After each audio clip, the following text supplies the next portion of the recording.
আগামী জাতীয় সংসদ নির্বাচনের দিনেই গণভোটের আয়োজন করা হবে।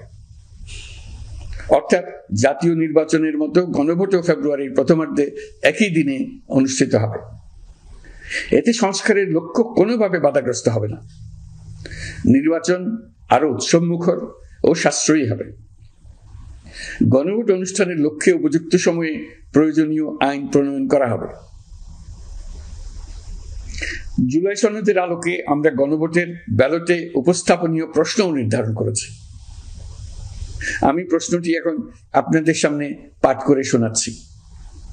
প্রশ্নটি হবে এরকম: আপনি কি জুলাই জাতীয় সনদ সংবিধান সংস্কার বাস্তবায়ন আদেশ 2025 এবং জুলাই জাতীয় সনদের লিপিবদ্ধ সংবিধান সংস্কার সম্পর্কিত নিম্নলিখিত প্রস্তাবগুলোর প্রতি আপনার সম্মতি জ্ঞাপন করছেন?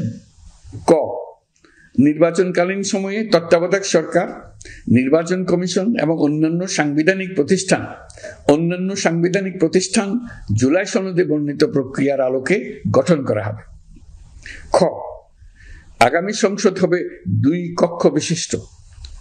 জাতীয় সংসদ নির্বাচনে দলগুলোর প্রাপ্ত ভোটের অনুপাতে 100 জন সদস্য বিশিষ্ট একটি উচ্চকক্ষ গঠিত হবে এবং সংবিধান সংশোধন করতে হলে উচ্চকক্ষের সংখ্যাগরিষ্ঠ সদস্যের অনুমোদন দরকার হবে। গ, সংসদে নারীর প্রতিনিধি বৃদ্ধি, বিরোধী দল থেকে ডেপুটি স্পিকার ও সংসদীয় কমিটির সভাপতি নির্বাচন, প্রধানমন্ত্রীর মেয়াদ সীমিতকরণ, রাষ্ট্রপতির ক্ষমতা বৃদ্ধি, মৌলিক অধিকার সম্প্রসারণ, বিচার বিভাগের স্বাধীনতা ও স্থানীয় সরকার সহ বিভিন্ন বিষয়ে যে 30টি প্রস্তাবে জুলাই জাতীয় সনদে রাজনৈতিক দলগুলোর ঐকমত্য হয়েছে সেগুলো বাস্তবায়নে আগামী নির্বাচনে বিজয়ী দলগুলো বাধ্য থাকবে। ঘ, জুলাই সনদে বর্ণিত অন্যান্য সংস্কার রাজনৈতিক দলগুলোর প্রতিশ্রুতি অনুসারে বাস্তবায়ন করা হবে।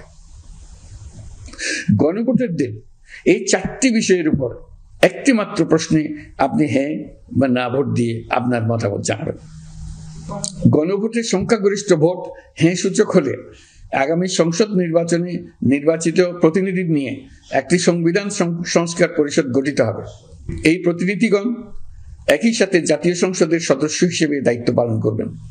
পরিষদ তার প্রথম অধিবেশন শুরুর তারিখ হতে 180 কার্য দিবসের মধ্যে সংবিধান সংস্কার করবে। সংবিধান সংস্কার সম্পন্ন হওয়ার পর 30 কার্য দিবসের মধ্যে সংসদ নির্বাচনে প্রাপ্ত ভোটের সংখ্যানুপাতে উচ্চকক্ষ গঠন করা হবে। এর মেয়াদ হবে নিম্নকক্ষের শেষ কার্য দিবস পর্যন্ত। জুলাই সনদ বাস্তবায়নের অঙ্গীকারনামা অনুসারে সংবিধানে জুলাই জাতীয় সনদ অন্তর্ভুক্ত করার ব্যবস্থা গ্রহণ করা হবে। এটিও আজকে অনুমোদিত আদেশে উল্লেখ করা হয়েছে।